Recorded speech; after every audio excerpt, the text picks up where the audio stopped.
না।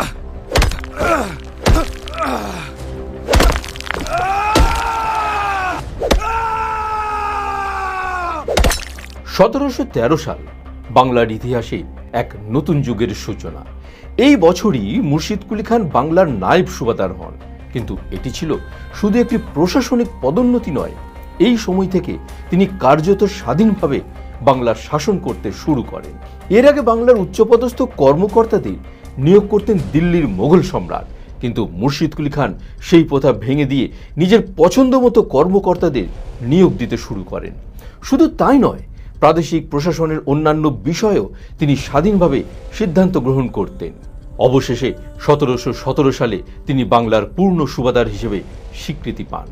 একই সঙ্গে রাজধানী ঢাকার পরিবর্তে মুর্শিদাবাদে স্থানান্তরিত করা হয়।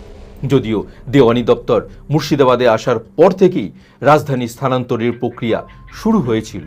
মুঘল সম্রাট তাকে মুতামান উল মুলক আলাউদ্দৌলা জাফর খান বাহাদুর নাসির জং এই দীর্ঘ সম্মানসূচক উপাধিতে ভূষিত করেন।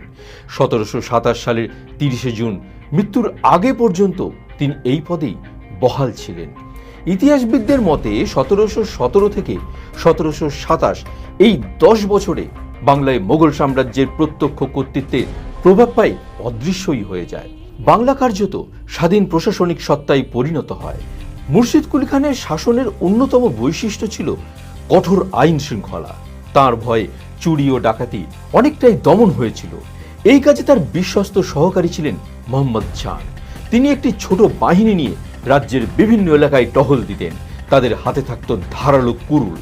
চোর ডাকাত ধরা পড়লে কুরুল দিয়ে কেটে তার দেহকে দুখণ্ড করে পথের পাশে গাছে ঝুলিয়ে দেওয়া হতো, যাতে অন্যরা অপরাধ করতে ভয় পায়।